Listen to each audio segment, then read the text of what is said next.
Is this the real life? Or is this just fantasy? Fantasy. Fanta. Yeah. Welcome to the Three Grandmas podcast. We're once again yapping about movies. Mm-hmm. We've got a new movie this week picked by Time. What did you pick for us, Time, this week? I picked, as part of my horror journey, I have picked a new horror movie to me, and that would be Evil Dead 2013, the reimagining of Evil Dead. And you picked this instead of the original because I have seen the original and I had never seen the reimagining of this one, or I saw parts of this one, the beginning for like the first 10 minutes, and then I couldn't understand what anybody was saying, and then I've always wanted to rewatch this movie. So have you seen Evil Dead 2? Because that's the good one of the originals. Oof. Good is very subjective. I love Evil Dead 2. It's probably one of my favorite horror movies. 20 minutes of it, and I was very confused at the tonal shift of the movie.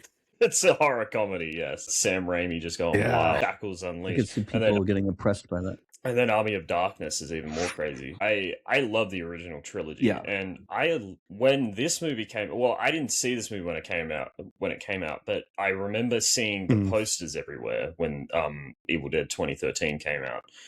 And basically all the posters were were this one. I'll actually find it. You guys keep talking, but I'll find the poster and then I'll continue what I was saying. Do you have an affinity for the original trilogy, Prag? Yeah, absolutely. I saw this with my neighbor Marcus Stokey. Shout out when I was growing up. We used to watch in any VHS that we could get, like Faces of Death, like all the dark shit, right? Because he was a Filipino kid and he had access to the underground, right? So like he could get tapes like that, and his mom didn't have any idea what the fuck we were doing, right? So like we had watched Amityville Horror, like all the bad ones that you start with. And this is at the time when you're still a kid and everything scares you. Like I was a little pussy when I was in the 5th grade, and everything made me piss my pants. I was afraid to watch Friday the 13th 3 or 4, I remember, and it was bad. But no, like Evil Dead was a bop because it was so innovative, and you could tell that it was handmade. And no, we love this. The first Evil Dead, the minute we saw it, it's been a classic. And then, I think I have enjoyed Army of Darkness and Evil Dead 2, the original Sam Raimi trilogy. But yeah, it's always something to be admired because it was made by hand, and it was somebody who made something that was very difficult to make, and he did an exemplary job on a low budget. So like I think it's fire. Shout out to Amityville Horror, by the way. The first Amityville Horror movie. We love that. Me and Mark watch that movie all the time. We love that movie. Mark, Lance's dad? No, Mark with a C. That's what I was thinking. He's probably still chilling in San Jose. Mark Anthony? Mark Anthony? I guarantee you that Mark with a K loves Amityville Horror 1 too. I read the book when I was a kid too. The book was fire too. The book is great. Was it? Oh, that's right. There's a book. That's right. Yeah. Yeah, it's a fun book too. So that's supposed to be for me. When I was a kid, like I just want to say one last thing. We believed everything in Amityville Horror was like a news report. Oh, I did too. Yeah. Documentary. Oh, really? 100%. I was 10. Okay, like and then my dad's like, well, and explain. Well, good thing we had parents around. Like, because that's when you're a child. Like you see the world through innocent eyes, and so you want to believe things, and so you try to start from the point of belief. And it's now when you get to this age, we have to start from the point of disbelief, and that's a different world. I mean, so this is the first, like, when I was 2013, I would have been 13 at the time. I saw this poster everywhere when this movie came out, and I remember just being freaked out by it. It said the most terrifying film you will ever experience, and then this lady walking down the street.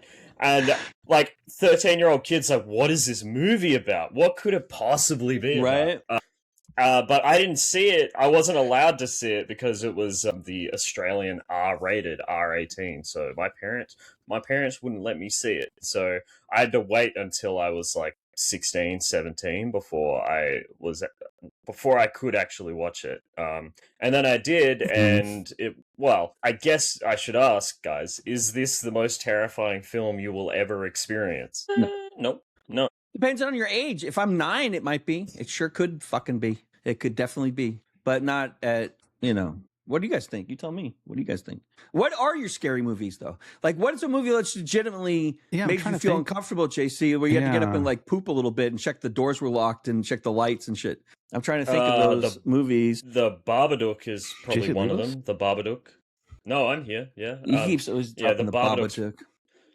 Yeah, the Babadook's probably one of them. Record is pretty scary. I remember Record being pretty scary. There's a few. I can't really, like, off the top of my head, it's hard for me to pull them out. But the ending of Sleepaway Big Short Camp is Boys, one of the scariest movies I've ever seen.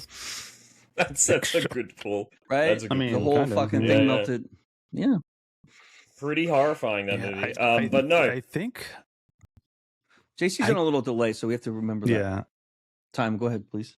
Tell me about your sphere. Really, like, I don't know, like for me, like scariest movies that just terrify me off the top of my head, The Strangers, and then you always I don't really know. I mentioned that one a couple of times. I don't really know anything past that I think have like truly like terrified me. But this movie, it's not the scariest movie I've seen, but it's pretty crazy. It made me squeamish a lot. Like I had to like kind of like reel in a little bit a couple times. Yeah. While I was watching this movie, sorry, you go, Prag. No, go ahead. No, this delay is a lot of fun. I just wanted to say, what is the difference between in a horror movie? There's a gross out factor.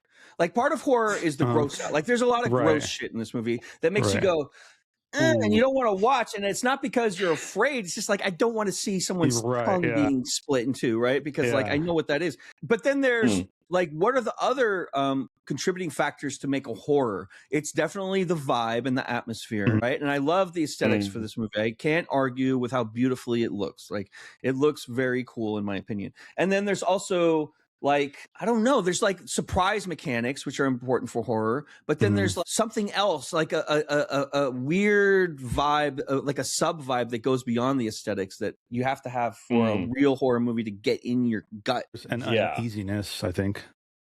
To this, this movie also has absolutely no chill. Like the movie starts off, we get maybe like 15 minutes of like backstory and character, introductions, and then the movie's just straight away into the horror. Like not even. It's basically like 5 minutes in, 15 minutes in, and already the like stuff is happening. I'm pretty sure she tries to there's the point where she tries to escape, and the lady's on the road, and she veers off. That happens crashes. Like 20. Yeah, that happens like 20 minutes into the movie. It's Is this an amusement ride or is this a movie? I mean, can't it be both? That'd be. I guess that'd be. That's my not a bad argument, thing. But no, that's not a bad thing because a good action movie can definitely be a ride. Like a summer movie, a popcorn movie, I want to go on a ride. I want to like feel the movement and like I'm like being on rail. I'm on rails. I really don't have to think a lot during this movie. I don't have to like contemplate the motivations of the character. It's pretty laid out, pretty bare, right?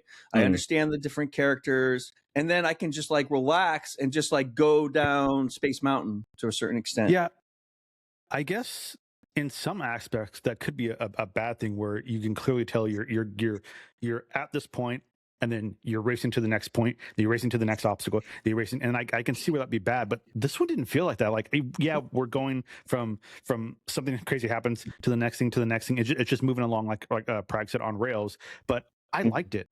I think it worked well. It didn't feel like, oh, okay, we're going to the next thing. It was like, even though we're moving, I was still just shocked at what was happening and just drawn in and just wanting to know how this is all going to play out. What's interesting, it's interesting that you say that, because I remember you and we did a review of Alien Romulus, which, as you know, is by the same director, Fede Alvarez. I did not know that. And same director, Fede Alvarez. And one of the things that we said about Alien Romulus, like that we both said, I think, is that movie also felt like a roller coaster ride. Like, it's just like one sequence builds onto the next sequence, it builds onto the next sequence. Like you get a little bit of the backstory, but then that movie just moves and doesn't stop. It's like a train barreling down a runway. It's very. I like this director quite a bit.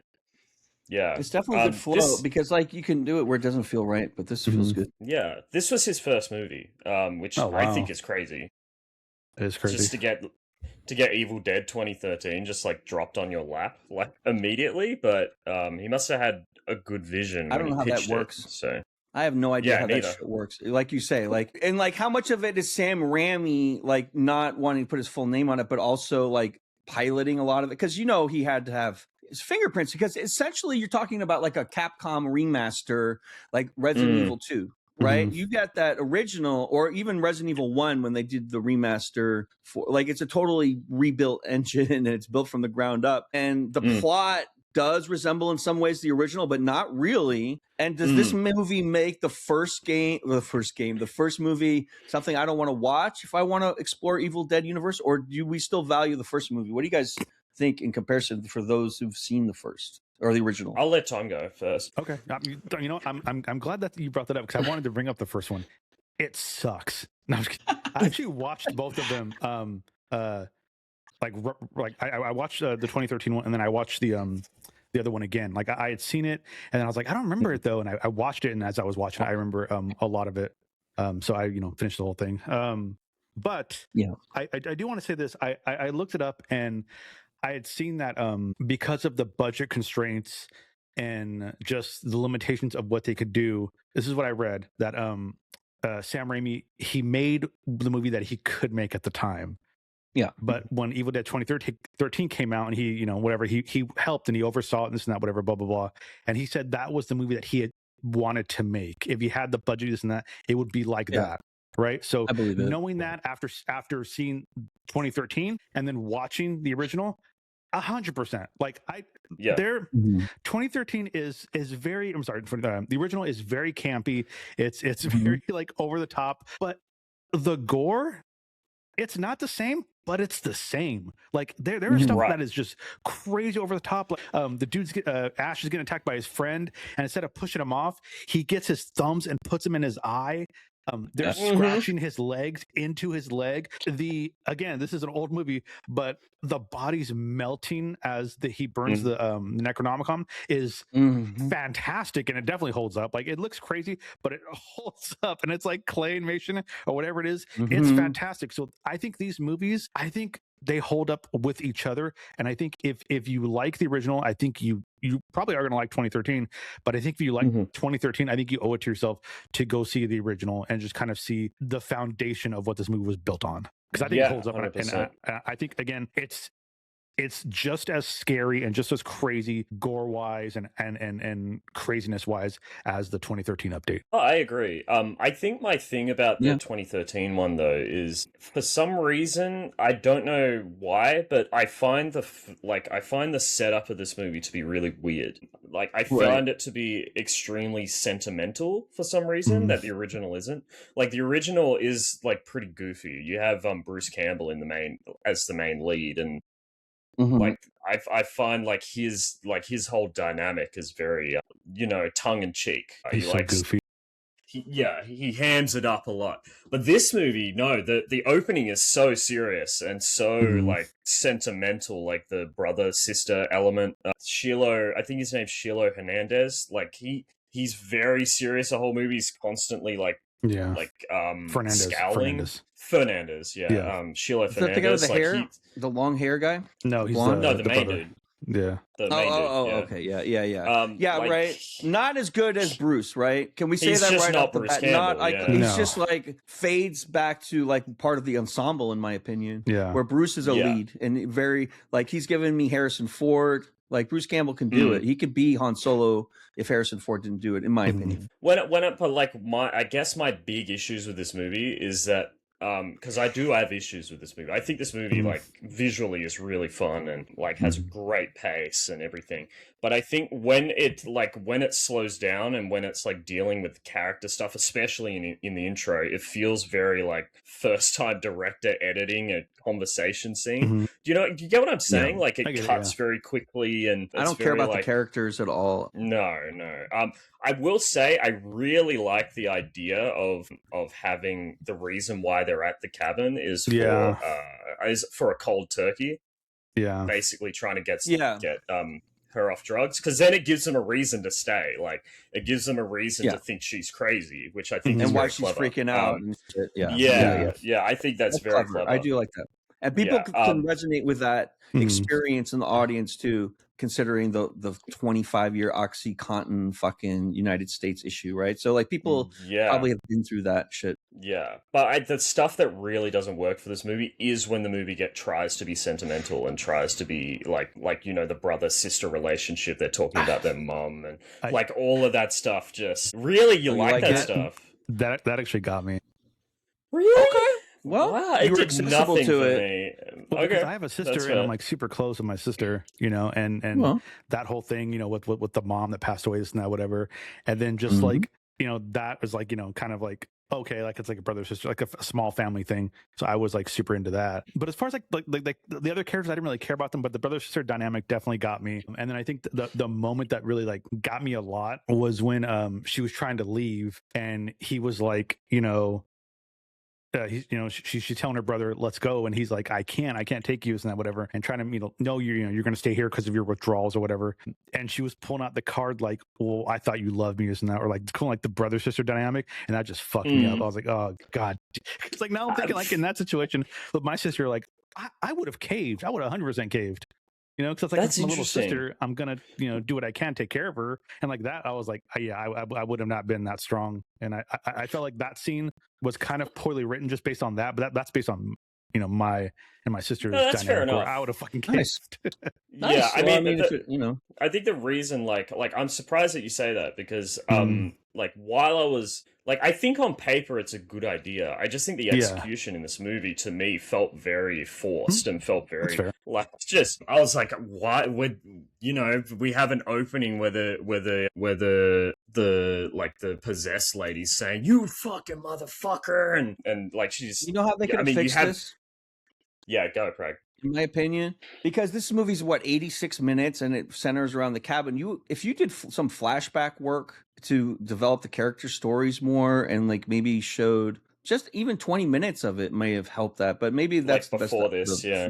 Well, I mean, you would have to make it fit, but like while they're experiencing their relationships with one another, to put more contrast and clarity on their exact relationships through like good flashbacks, like not for an hour like Lost, but like just little snippets and things that kind of create a larger world. And I understand Sam Raimi wants to make the world of this to be the cabin and the woods and and like, but if you're remaking it, then you could do some cute things like that, but it make it appropriate and make it like, you know, it felt very to me it felt very like not just, it didn't feel like, it felt like an afterthought to me, like they were kind of throwing it in, and then it disappeared for like half an hour to 45 minutes while the crazy stuff happened, and then they brought it back right at the end when he's burying her.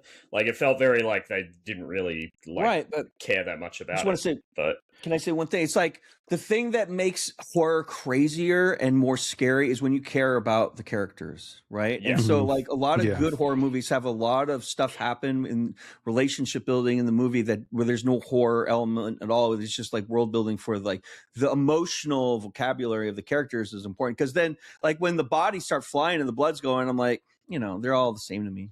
You know, it's like not Left 4 Dead, but Dead by Dawn or Dead by Daylight. You know, Dead by Daylight, the video game. Oh, the video game, the massive game. Yeah. It did a good job in my opinion. Until Dawn. Oh, Until Dawn, right. Until Dawn. Yeah. Until Dawn does a nice job, in my opinion, of showing the it's like, and it's really focusing the game on interactions of characters and how the relationships are. And you want to have good interactions because you get points from it, right? And you get better cutscenes. And so that's a very intelligent mechanic in my. Yeah, and I don't think this movie does that. Is kind of I'm gonna agree with you guys on that. Even though that there's that brother sister dynamic I liked, I genuinely didn't care about any of these characters as far as like what happens to them. You know, like I didn't have a connection. You know, and I guess my other issue with this movie is like I think with the original Evil Dead, like they make a lot of stupid decisions, like when they get the book out and they just start reading from it and blah blah blah blah. But that movie treats it in like such a campy way. But this movie is not campy. Like this movie is so serious and so The original one, they don't read the book. They play a tape. And the guy reads. Yes, right. Oh, yeah, that's right. The guy reads the tape. Makes more sense as like a plot thing because like you're not gonna know how to read these things. But this one, the dude with the long hair immediately opens it and starts reading all the pages. Yeah, I love that like, guy. fuck. Yeah. Like as soon as you see Miami guy. as soon as you see the dead cats in the cabin, you find another Yeah. place to do the cold turkey. You leave. You get out of here. Right. Like, and then like this guy for no reason just like opens this book. He pulls the barbed wire off. He lets it cut him, and just starts reading the Latin like verbatim for no reason at all. There's little there's little hints, like there's whispering in the background, so maybe he was kind of like a little bit possessed. So, if I remember right, like, isn't there a thing where like he can't read it, so he has to scratch the thing and etch it or something? yes, Yeah. yes, he sees That's like another little barrier. That's another barrier to that he reading didn't have to It's a do. golden banana level plot point. But the reason why it comes off as stupid in this movie is because of how self-serious this movie is compared to like if that happened in the original Bruce Campbell's one, you'd be like, oh, because those ideas, that works. It would have worked. The ideas that works. It would have worked, yeah. It would have been like, oh, okay, because like he's just silly and dumb, and it's like he's Bruce Campbell, he's a big goofy dude. But this guy's like so serious, and like the whole movie, he's meant to be the smart guy, but he's doing this. One guy with glasses, that's a smart guy. That's a smart one. Yeah, well, but I mean in the construction of the script, like he's the one with he's the one that's meant to be the level-headed one who's like, we should get out of here, we should blah blah blah. Yeah, and also that her friend, like her friend is such a bitch. The which one is it? Not the blonde one, the other one. Oh, Jessica Lucas, the one that was in Cloverfield. Is it just yeah. She's awful. What a terrible friend. I'm sorry. Like just like no remorse for her friend at all. Everything was so like a matter of fact. Like while on the trip, why go on the cold turkey cabin trip? It's not a vacation if you don't fuck with the whole situation. It's kind of yeah. But I like the whole cold turkey element. So what I want to mention is like earlier we were talking about like, you know, Sheila Fernandez is not Bruce Campbell, but I think this movie does have one performance that is standout, and that's Jane Levy. Am I 100%? Am I wrong? 100%. Oh my god, isn't she great? Like in this, especially good. Yeah, I think my favorite scene in the movie is when the brother David, he goes to her room and she's like freaking out and she does that like that whisper. She's like, "Is can hear her? You picking up his fucking voice." And so you can't hear me. You can't hear me. But no, it's blocking me out. It's blocking me out. I was doing some ASMR. It's after she gets attacked in the woods the first time, and she comes back. Yeah. Yes. Yeah, and she's Jane, like whispering. She's fantastic in that scene. Just amazing. Hot off of Monster Trucks, where she played a character who was being attacked by trucks who became monsters. They discovered her and found that only no. I think she gives a great. I like her gothiness. I like her seriousness. I like I just like her vibe. I hate to use the word vibe for her constantly, but it's just what I like about her. She's got a really cool modern woman, whatever. Yeah, her spunk at the end as well. Oh, yeah. I mean, she's famous. Spunk, she's famous for Shameless and Suburgatory. Like those are big TV show roles. Castle Rock, she's on, which is the Stephen King show that I don't know if it got canceled, but yeah, that's right. Yeah, that's right. Yeah, I don't know what she's done since then. Besides, nothing. I was just looking. Not a lot that I can see. And she's living her best life. She's just chilling. Try to settle down, maybe. Yeah, but no, I think she's genuinely great, especially when she's the demon as well. When she that scene right next to you, like time where she's like, which is Resident Evil 7 vibes a lot too, right? Like this also, is it 8 or 7? I can't always fuck up the 8, right? What's the remake? The one when they did the VR, the first VR one? 7.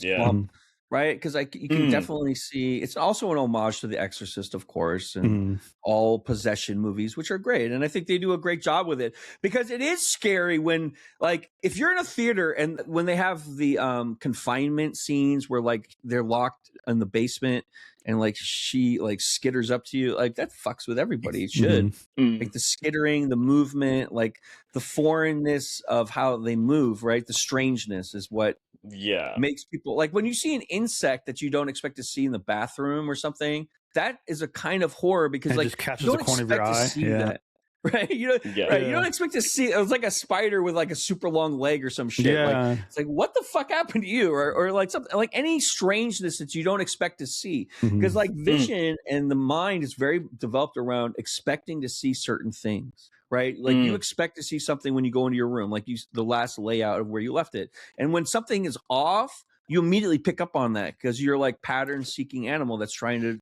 distinguish the good berries from the bad. And so this is what horror plays on: is that it wants to show you bad berries when you're trying to get something to eat. And I think they do a good job. Yeah.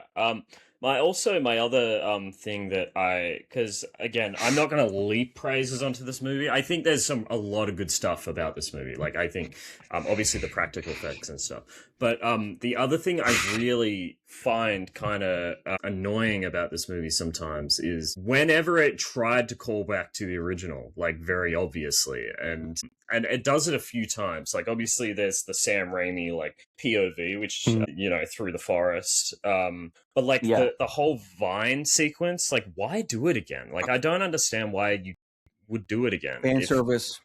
Because it's so iconic from the original. You got to believe the fans of this movie must be hard fucking core. Like they have, like the people who've been fanning this movie since it came out are probably like seriously practical effects driven people. And like I can there used to be a magazine called Fangoria. I don't know if they still make it, but like this was like the most important, one of the most important films for that fandom. And so like I feel like if they didn't have certain scenes in this or recreate them modernly, people would get fucking pissed. But then I feel like you say that, but then Evil Dead Rise came out, and that movie is nothing like the original Evil Dead. I mean, but people love that. I think they like that it's new. But it's a new movie. That's what I'm saying. Is like the stuff that works in this movie is everything that's new. Like that's it's like Resident Evil 2 and Resident Evil 8. Like one is a continuation of the story, or like a new story set in the world, and the other one's a remake, and this is a remake, right? So like you can do both. I think I like that. I love that they made one that's totally fresh. That's totally because like I don't know what's gonna. That movie I have had on my queue for a year or more, many years. I feel I'm afraid to go back in there to rewatch it. Fucked up not even just to finish watching it. JC, I stopped watching it. Rise? Yeah, you didn't finish it with Rise. I gotta watch that. It was because I don't know what's going to happen, and the way it started had me kind of fucked up, and so I'm like always I'm like waiting for a time when I'm in a mood to really fuck with myself. But sometimes like it'll hit you crazy, like just like the violence and the gore can actually do that to you too. Yeah, Evil Dead Rise is good. But there's other stuff like so I mentioned like the stalking through the woods, like that's the Sam Raimi original as well.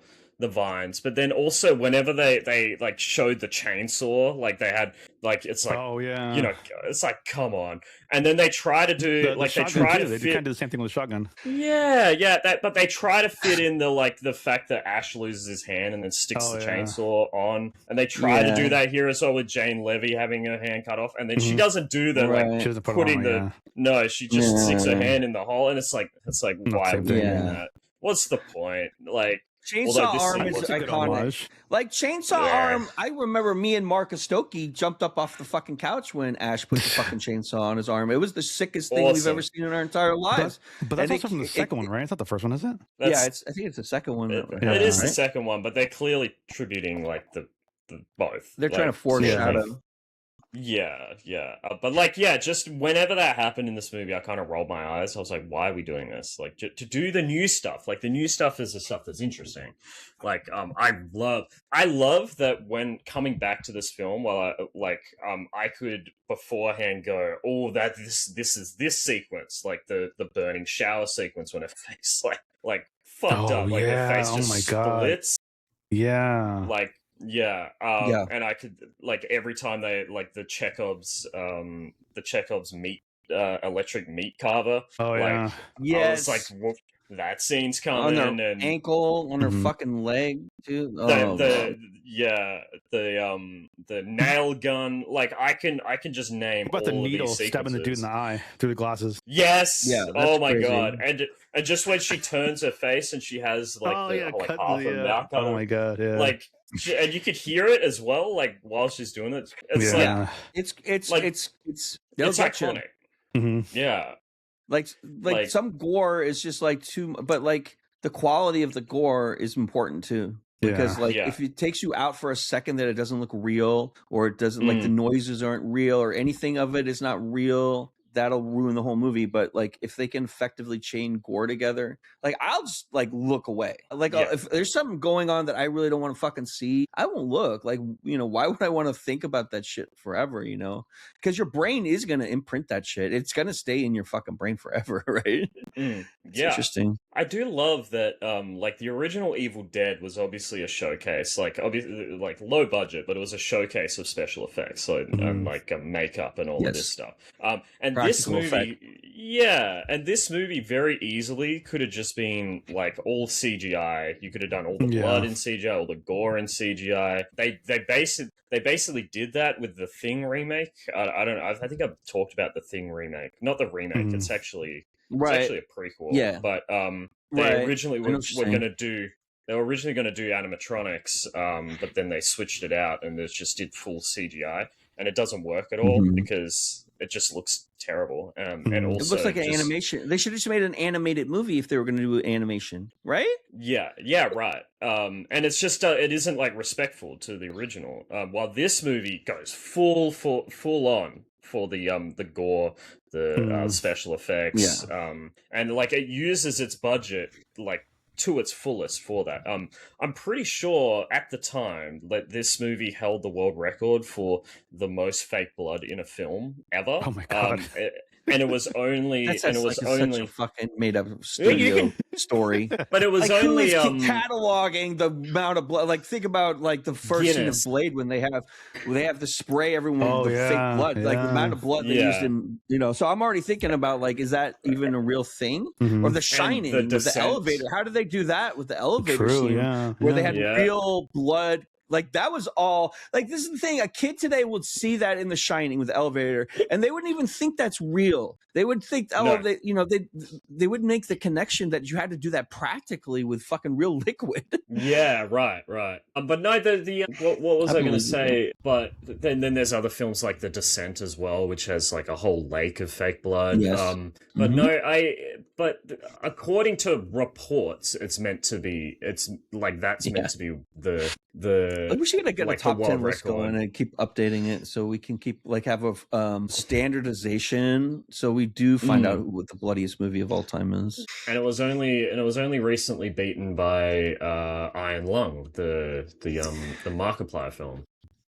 This is the problem. I don't know how they're counting the blood on set. Like who is doing the counting and like who are you reporting this to? Like the amount of gallons bought, I guess. Yeah. Okay, that makes sense. But then are they reporting it to a central organization to like, I don't understand no like where they've come up with numbers like this. Yeah, I don't know, man. I don't know. I'm just telling you what I've read, but I don't know if Time is like looking it up right now, like to confirm. Time, can you give me a quick rundown on the blood? Like fact check, JC fact check, maybe. Yeah, but no, there's a lot I like about this movie, but there's also a lot that I kind of think doesn't hold up. Like since I watched it when I was 16, and I think a lot of it has to do with just the writing of the characters and the just the self-seriousness. I wish this movie was more goofy than it was. I like that the intro starts off serious and then she goes into like the really goofy like, you motherfuckers will die in hell. And there's a few moments when Jane Levy does the same thing where she's like, your sister's being raped in hell, stuff like that, but it doesn't commit to it. I feel like this movie kind of has a bit of an identity crisis. It doesn't know whether to be the serious horror movie that people expect nowadays, that is the most terrifying film you'll ever experience versus like the kind of campy Evil Dead stuff that the original does. I feel like it doesn't know which one it wants to be, and so tries to do both, and ends up looking stupid doing it because there's so many stupid decisions in this movie. Like there's that scene where he's the the long-haired guy, the guy with the glasses. He's been stabbed in the chest, and and they bring him out to the shed, and all they can think to do is just like duct tape him, and he's like, get him sugar and water, that's what he needs. And then she runs off, and it's like what? And if this movie was like the original, if this movie was like the original, like the Bruce Campbell one, like that would work, because it's like he's a silly guy. But this movie, it's so self-serious that you have to kind of take that stuff at face value, and it doesn't work to me. I go ruined the blonde so guy, dumb. the long hair guy. They didn't use him well. They didn't do enough cool things. Like they could have done more things. Time, please. So it says that The Shining. I don't know about the records, but this is like the 3 most known. Whatever. The Shining elevator scene used 300 gallons. And then in this movie, Evil Dead 2013, there's 50 to 70,000 gallons used. What? That jump is huge. Oh, because they just sprayed the whole soundstage with it. They must have. Yeah. Okay, I believe. And then the Markiplier one was approximately 80,000. What do they That's do in crazy. that one? This is a How lake did they or use the something? blood in that one? Oh, Like lake? he's in a whole lake. Like he's I haven't seen the movie. Oh, yeah. But I know what Iron Lung is, the game. I want to know how much The Descent used, because that movie has like a whole lake of fake blood. But yeah, there's heaps. I was on a train of thought, and then I lost it. But no, that if you like were, those are my big a issues. subterranean monster who lived in a cave system, you would drink all that blood. You wouldn't leave all that good blood lying around, would you? No, That's what I probably wonder not. about. No. It's a lot of nutrition. Like they love blood. You know how demons are. Yeah. Maybe they were saving it for a say- special occasion. I also think this movie kind of came out at the wrong time, because just a year earlier, The Cabin in the Woods came out, like in 2012, and like you watch that movie, and that movie calls out so many of the tropes that this movie like falls into, that it kind of makes this movie like look quite silly in comparison. Like that movie kind of was like, The Cabin in the Woods is like one of my favorite horror movies. I think it's really intelligent and really well written. But like, yeah, a lot of the plot points that this movie like goes into, when they all separate into their own rooms for no reason, when they're not looking at when like there's noise, like, you know, there's noise in one room but no one else goes to investigate. Like when the long-haired dude is like being attacked by did you say Isabel Lucas? No, you said, what's her Jessica name? Lucas. Jessica Lucas, yeah. When he's being attacked by her, making all of this noise, and no one like goes to Runs in, investigate. Like that's something The Cabin in the Woods makes fun of as well. Like the fact that It's a ride and not a movie. Yeah. The fact that there's certain things you expect on a flume ride, right? If you're on one of those flume rides, a flume ride is like the log ride when you go to the water. Like there's certain things that happen on every flume ride. There's a little section where you go around, you go down, you know, like, so that's like, they have all those things because they expect, you know, you expect the separation of the characters, you expect the isolation of the thing, and you know, finding the artifacts in the basement, just picking them up and playing with them. Like the guy that's meant to be the fool in Cabin in the Woods, like his weed has, like, because they've put like pheromones in his in all their face and make them stupid, but his weed has blocked it out, so he's actually reasonable. And he's reasonable. He's like, guys, we shouldn't be touching this stuff, and they're like, and they just like ignore him. Oh, it's so good. It's one of my favorites. It's a great movie. But I can't find anything for The Descent, but I did see that the substance uses 36,000 gallons. 36, which I think is just that last scene. Yeah.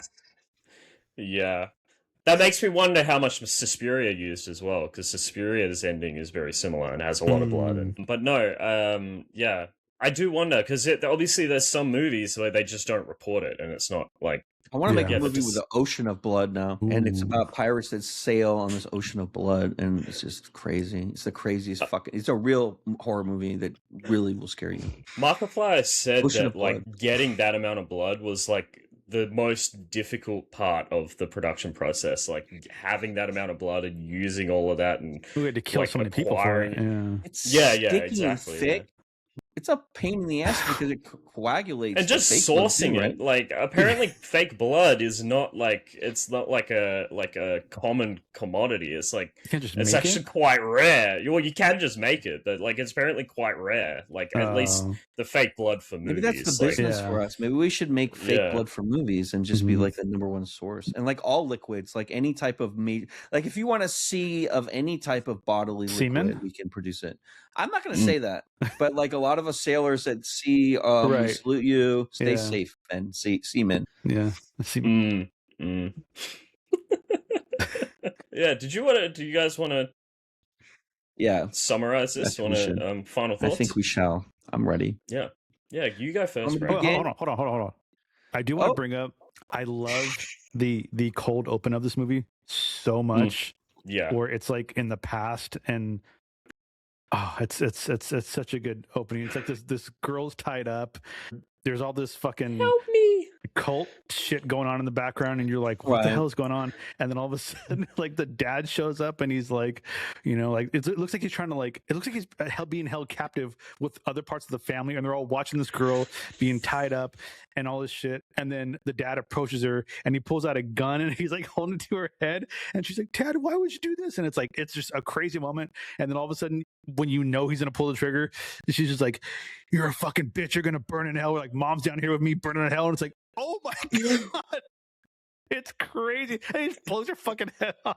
What's really funny is these modern Evil Dead movies. Yeah, the modern Evil Dead movies seem to be doing like that, like the crazy cold open, because Evil Dead Rise has an insane cold open as well. Does it? Yeah, like absolutely Don't even get me started because I had to turn the movie off, JC, and I haven't watched it in 2 years. Don't spoil it. I want to watch That's it. how Spoil great it. was. Yeah, I'm not going to say shit to anybody. I'm afraid to even. I don't even remember what it You don't was. want to remember it? No, my brain doesn't want to remember it. I'm protecting myself. I like weapons that are just like that, like just maybe I need to watch have something to do with the movie, but it's just crazy, Yeah, you're like, we're in for something. We're in for some crazy shit. Yeah, and a misdirection. Yeah, the title comes up. Mm-hmm. Yeah. Have you seen have you guys seen the Friday the 13th remake, the 2000? No, I think it's 2007. I don't think so. That movie has an insane like cold open, and the rest of the movie doesn't really like live up to it. Yeah. Like that movie's cold opens like 30 minutes long, and like the title appears like 30 minutes in. And you're like, oh, so now the movie's starting. Okay, yeah, it's really good. I haven't seen any Friday the 13th movies, honestly. I'm gonna when we get to Halloween. Yeah, I've seen any of those. What's when the we get to Halloween? one, JC? If you had one chance to see one, I think it's like Jason Lives. Jason Lives. Which one is that? 5? Which one is that? The sixth one. The sixth one. Part 6. Do you have to watch the other ones to watch that one or no? Really? Yeah, you need to watch the ones with Tommy Jarvis. Yeah. Watch the first 3 to really get the vibe. I think to start off, watch the first and second one. The third one, the fourth one, and the fifth one are kind of optional, and then the sixth one's fantastic. The first one's not even about Jason. The first one's not about Jason being the killer at all. It's mine. Don't really spoil it. Don't spoil it. Everyone knows. It's been out since 1982, bro. Like, what are we going to do? We would never talk about anything. It's pop culture, but also at the same time, it's one of those questions that people ask to trick you. It's like, who was the killer? And it's like, right. Jason. Well, actually. In the first one, Nightmare on Elm Street movies. I've never seen any of those. Yeah, Dream Warriors is the best one of those. Yeah, Dream Warriors, really? Is a banger, dude. Dream Warriors. I mean, is awesome. Yeah, it's funny, but it's not really. I don't know. It's not as scary. I think the first one's pretty good. I think my first ever like slasher movie, like in that vein, would be was probably Scream. I didn't watch Scream when I was a kid. Yeah. But that one makes fun of slasher movies. Like I know it's still good. You're ahead of you jumped the gun. I skipped so many steps. How about Halloween? It's a banger. Have you seen Halloween? The original? No, I've never seen the original. I saw the remake 2018 from Rob Zombie. Not the remake. And then I saw Rob Zombie. Yeah, and then I saw the last two ones. Halloween Ends, and what was the one before that? Halloween Kills. Yeah, but I'm talking about the originals. I don't acknowledge those. That's crazy. Why would you watch Halloween Kills without watching the first one? Yeah, I was like, I didn't know what's going on. It's just fucking Michael Myers. Like, whatever. I think it's just been spoiled. Dude, Halloween Kills is insane. It's not good, but it's insane. Halloween Kills is fucking wild. No, do we want to sum this one up? Yeah. Sorry. Are we ready? Yeah. Are we ready? Jeepers Creepers is Ooh, I love Jeepers Creepers. That's a great one. Don't look up the director though. Don't look up what he's done. Forget about that. Victor Salva. See, I don't even think about that. I didn't know anything about that. I just know that when that movie comes on, it's always fun to watch. That's all I know. Yeah. Not anymore.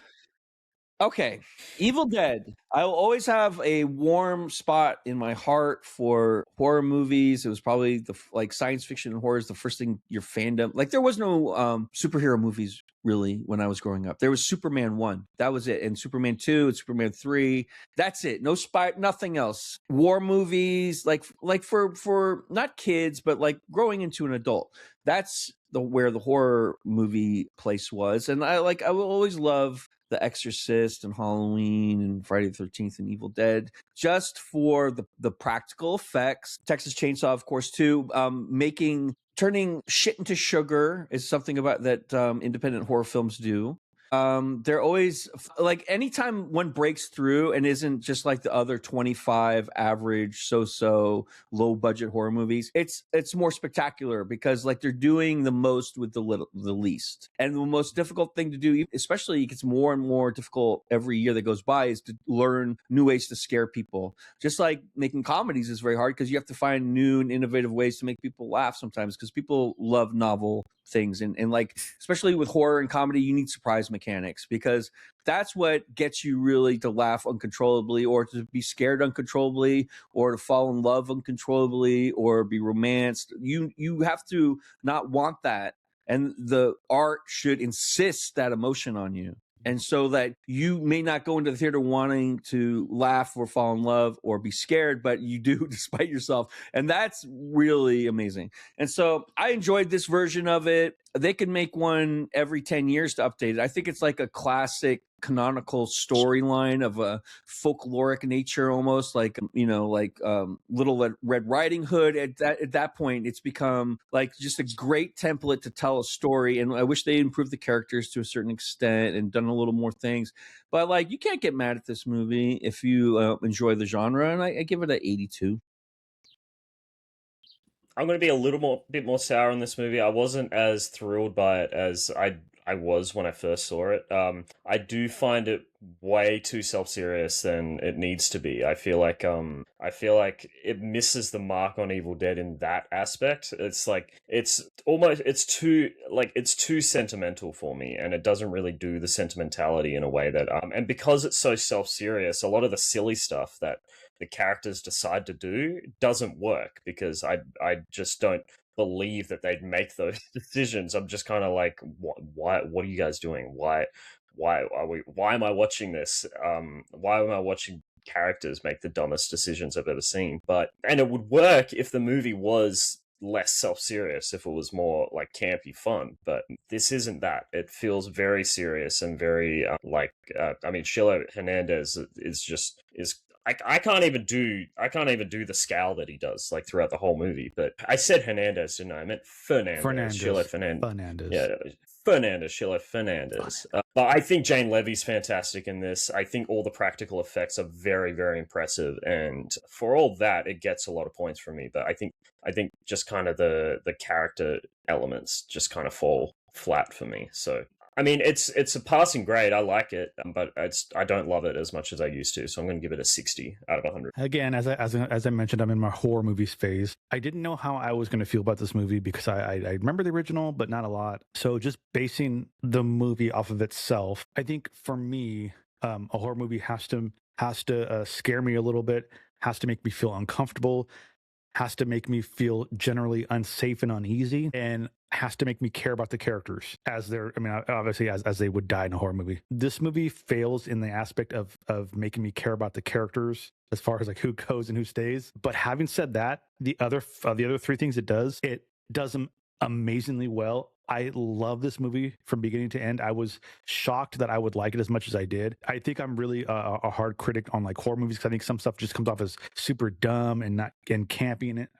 Horror movies isn't really my thing, but I think it's starting to become my thing. I think Flame feels the same way, and she loved this movie. The grotesqueness of it was fantastic. Jane Levy was amazing. I love her in general, so I thought she was fantastic in this movie. The last fight felt like a fucking boss fight in a video game in blood, and I loved every moment of it. And I just felt like the last 15 to 20 minutes of the movie, I didn't know what was happening and I didn't know where it was going to go. So it was a constant guessing game as to when this movie was going to end, but like in the best way, because it just kept amping up and getting crazier and crazier and crazier.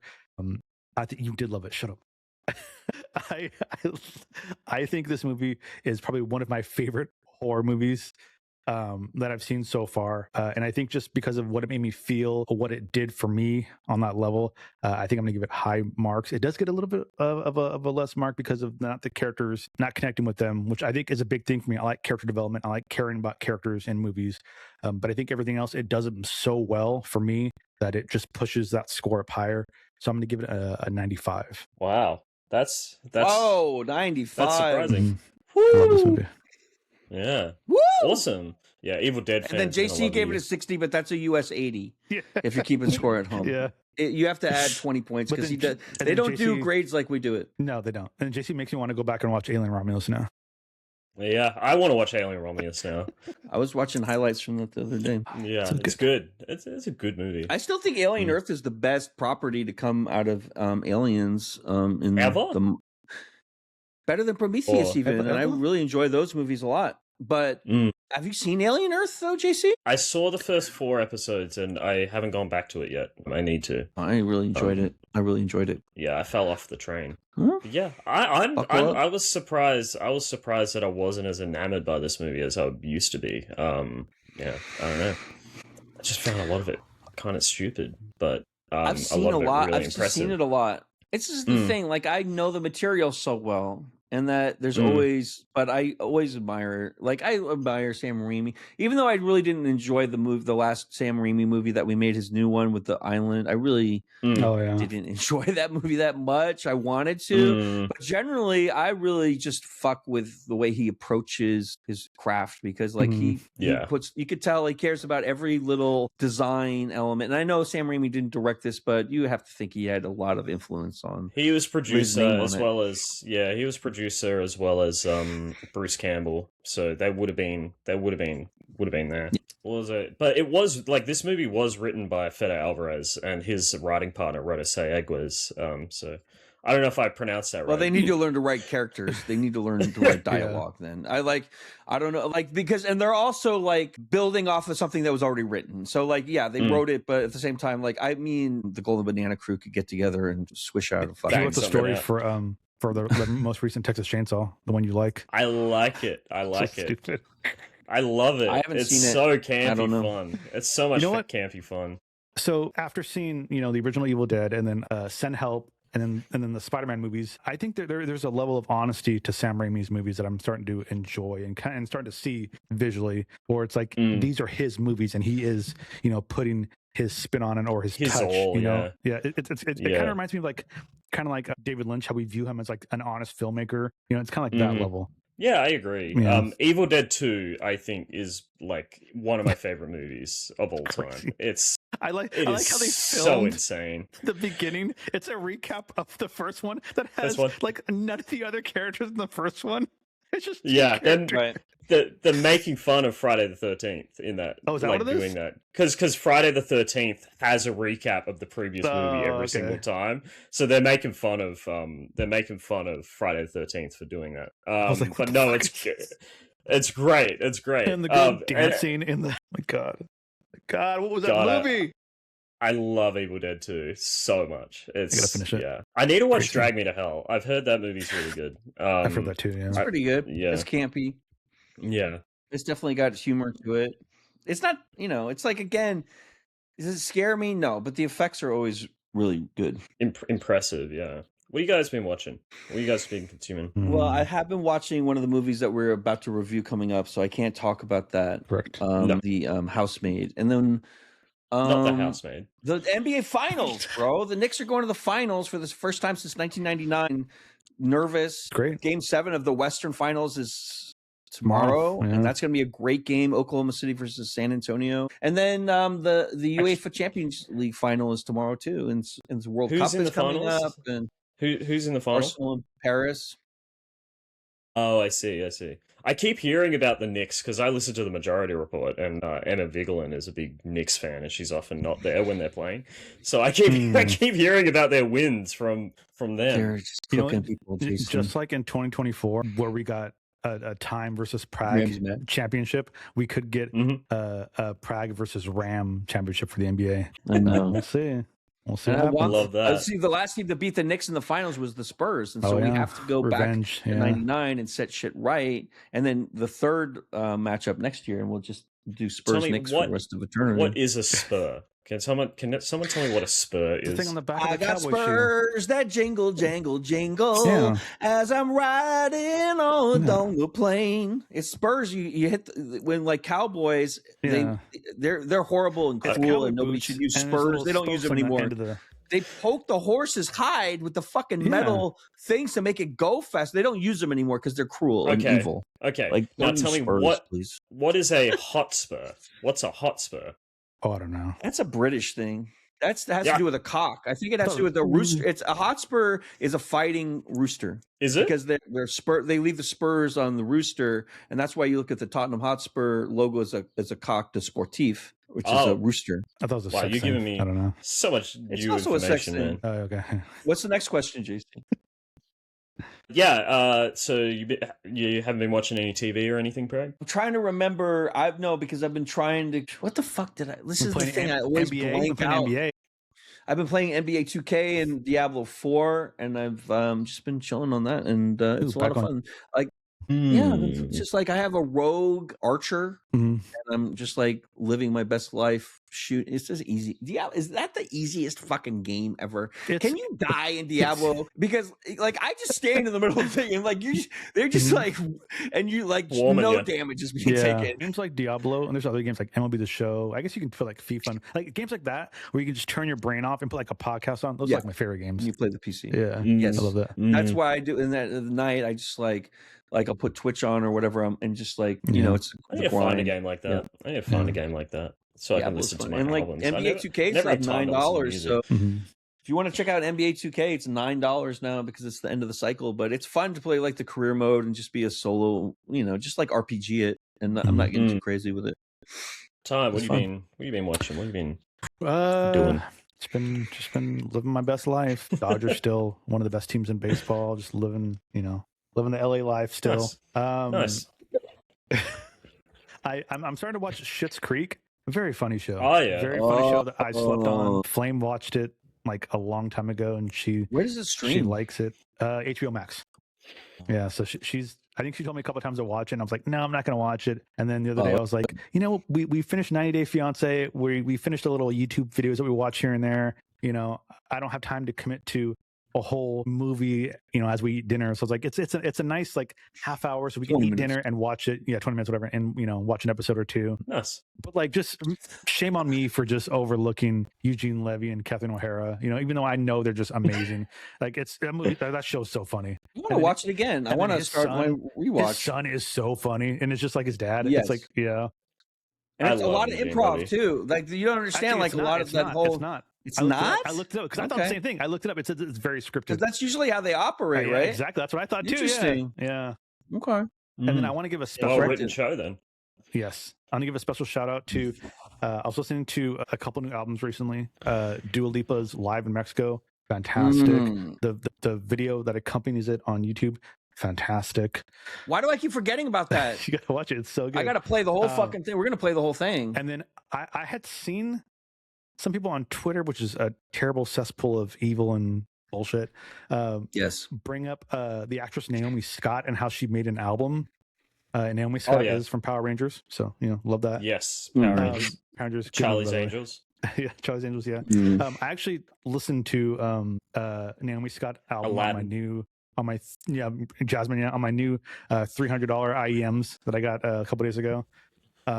I listened to her album. It's fantastic. Like from beginning to end, it's just fucking bangers. I was so surprised. I didn't know what to expect.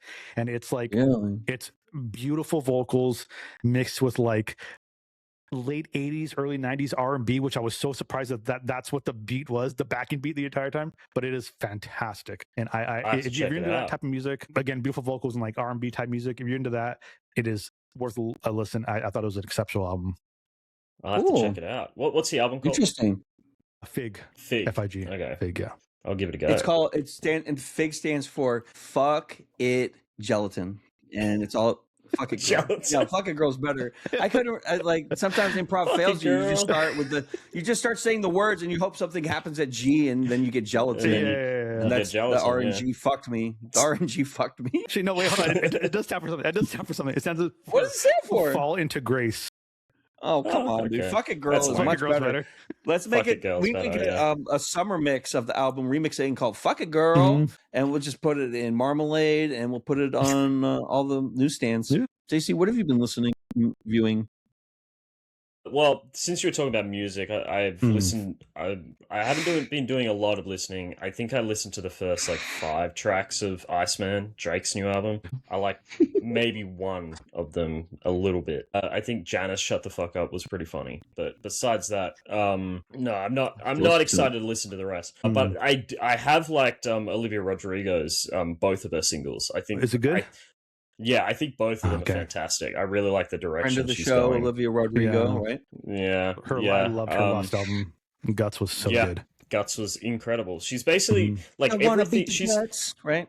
Basically everything that everything that Taylor Swift fans say that Taylor Swift is. I think Olivia Rodrigo. Thank you. Don't get the Tay team on us now. Thank you.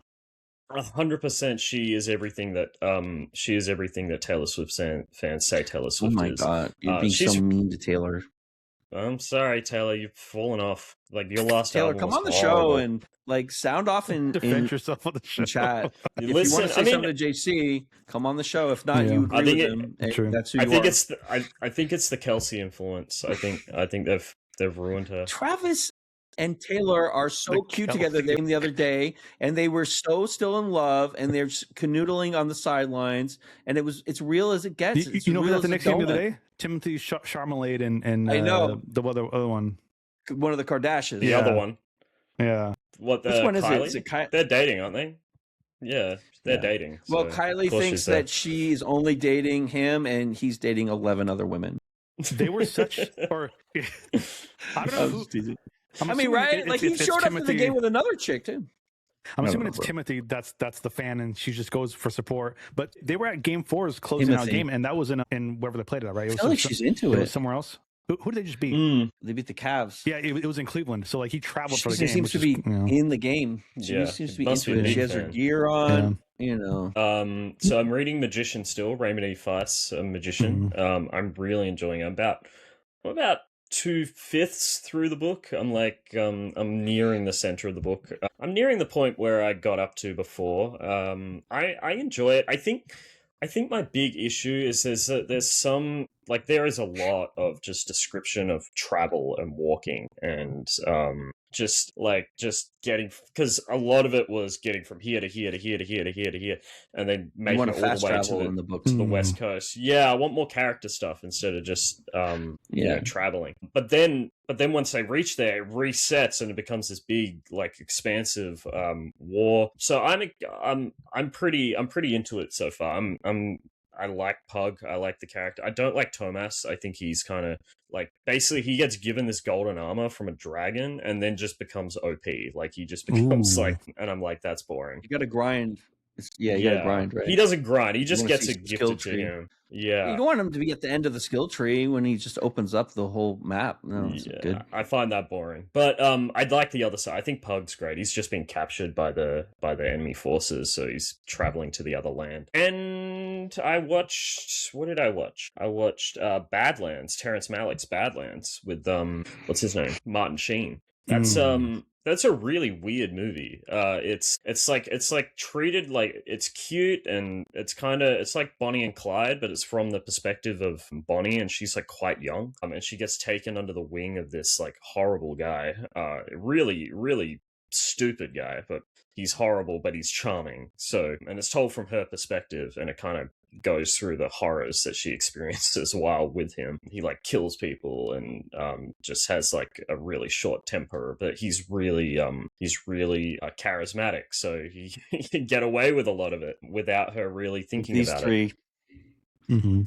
it. Yeah, I guess so. But no, so that I like that movie quite a bit. It's very beautiful. Like it shoots like outback America in a way that's like just gorgeous. Terrence Malick doesn't miss when it comes to visuals. He's awesome. Besides that, no, Fremantle Dockers still at the top of the ladder. Still killing it. Looking forward to them hopefully winning the premiership. And I watched the French Open's on at the moment. Tennis? I'm a big tennis fan. Yeah, so the French Open's on at the moment, and the world number one who was going for a career slam. He'd won the last three. Yannick Sinner. He was expected to just like steamroll this tournament. He got taken out in this. He got knocked out in the second round by an unseeded Argentinian. I love that. Crazy. I watched the match. It looked like he just got tired, and it's like I couldn't believe it. Yeah. So maybe that's it's a little exciting. sick. Our boy, it seems like the only Australian who knows how to play tennis, Alex de Minaur. He's made it to the third round. So looking forward to see how he goes. Yeah. Should be good, and that's what I've been doing. Oh, and I finished One Piece, the live action. Yeah. I love the last episode. The last episode's awesome. The second season, really, second season. Yeah, the last episode's really good. The episode before it, when they they tell Chopper's story, I don't know. I didn't really love it, but I know a lot of people. I know a lot of people did, but I found it kind of silly and cloying and just like trying too hard. But I love the final episode and everything. I think that show's really good. Love me some One Piece. Yeah, next week or tomorrow. Sorry, tomorrow. You know, before the show, I was like, what are we watching for tomorrow? Like in my right? Yeah, right. I wonder, Right. I wonder what time Prag picked. God only knows. And then I realized it was my choice. Nobody knows. So we are watching 1977's House, or Housu, directed by a man by the last name of Kobayashi. I can't remember his first name. I'm going to bring it up now. But no, his first name is Teriyaki. Kobayashi, yeah. That's right. It's yes, Nobuhiko Kobayashi. Teriyaki Kobayashi. So this movie, like, whenever you look up, like, if you look up, like, visually insane movies, like, if you go into Google and type in, like, you type in visually insane movies, this movie will always come up in every single list. I know I've been fascinated to find out what this movie's like. I've seen stills from it. I haven't seen it yet, but I've seen stills from it, and I'm excited to find out what this movie's like. So I forgot when we were watching also. I'm going to watch it tonight. And then Prag and I were talking about it last night, and then he's like, oh, it's this movie. I was like, oh, that's right. I was like, oh, the poster was really cool. I remember that. Like, it's a cool looking poster. And then I typed in search engine, the movie, and then it popped up, and all I saw were stills, and I was like, I am so fucking down for this. Oh my God. This looks crazy. I'm really excited to watch this. Reading the synopsis, and it was like something about whatever, some crazy shit, and then a demonic cat, and I'm like, oh God, I'm way more into it. Yeah, I'm so excited for this. I've heard. I'm excited about the demonic cat too, Loki. Yeah, I hope it's good. But yeah, so that's what we're watching tomorrow, and then next week we're watching another movie with House in the title that Prag picked. We're continuing our House series. How did you know that? I haven't announced my movie. Housemaid. Shut up, Prag. Housemaid. You told us last week. Shut up, Prag. Yeah. I'm sorry. I blacked out a little. Oh, the Friday show. Yes, Housemaid. Yeah, yes, Housemaid. We will be watching a zany modern adaptation of a Lifetime movie. In my opinion, it's a madcap romp, and I think it would go great with Mommy Dearest. But I'm sure I'm gonna love it. Next show. I'm sure I'm gonna love it. We'll see. I had a great time, which is, I was like, oh my God, this is the silliest fucking nut job movie ever. And like, it kept getting like, we're going to save it. Like, you don't know, you think, you know, it reminds me of, I'm going to say one thing, Flowers in the Attic. I don't know if you've ever seen this movie or in the series of books. It's very much in that vein of fiction. If you ever look up Flowers in the Attic, it's a whole series of books about stuff like this, and then we'll just leave it at that. I wanna ask you, Prag, have you seen a simple favor with Anna Kendrick and I love Anna Kendrick. Blake Lively? No, I have not. It's by the same director, Paul Feig. It's really good. Okay. It's really good. I think it's surprisingly good, and it's interesting. You probably enjoyed if you enjoyed The Housemaid. So yeah, just throw that out there. I'll tell you what I think about it yet. We're gonna have to wait till Friday to find out. I'm gonna spoil The Housemaid right now. Okay. Flame's already seen it. Yeah. So she's told me the ending of it when she saw it. When it came out like months ago, whatever it was. And, and she goes, "Or I go, how's the movie?" And she's like, and then she told me what she thought of it. And then she's like, "Okay, I'll tell you about it." And she's like, "I go, okay, I'm never gonna see the movie." So fast forward to now. This is the other thing. But I thought I was gonna be titillated. So I thought I was gonna be titillated by there's nothing titillating about this movie. No, it's don't spoil your review. Don't spoil your review. I'm just saying this is content. You think it's the type of movie it is? It's not. That's what I'm saying. That's all. Okay. And then, well, do we announce the next movie? Do we announce the movie for the Saturday after Friday? No, not until tomorrow's movie. Yeah, not until tomorrow's review. Okay, tomorrow we'll announce it. Oh my god! Yeah. Well, tomorrow. That was free at the time. 10 p.m., 10:30 p.m. The new episode of the Golden Banana. We return. It's gonna return. And Grouchy the Clown, episode 3 is out. Go watch featuring Lance from Saints, Time Goes to Waste, Rams in episode 2. So we have 3 full episodes. It's on Pragpro Forever on YouTube. It's a very, very funny show. It's a sitcom. It's a real thing. What he does, sets and everything. When he has free time. His characters are crazy. I have a quick question for you, Time. Normally you're centered in the frame. Did you move over to the left so you could show? No, so is that what you did? If you listen up, sports fans, if you go back and you watch the VOD at the beginning, at one point I look and I notice I'm off center, and then you can see my hand go like this to move the camera over, and I go, actually, wait, no, this is actually good. Stop. Good, yeah. Because you can see her face. So, yeah, I didn't do it on purpose until I noticed my own face. Oh fuck, I gotta change. Wait, actually, no, I'm good. I'm good. Leave it. Yeah, it's good. Yeah, it's good. All right. Well, this has been fun, guys. I'll see you next week. Thank you for listening to the Joe Rogan Experience. See you tomorrow. We're literally going to see you tomorrow, JC. Yes. We're going to see you tomorrow. Goodbye. See you tomorrow. See you guys tomorrow. Bye. See you tomorrow.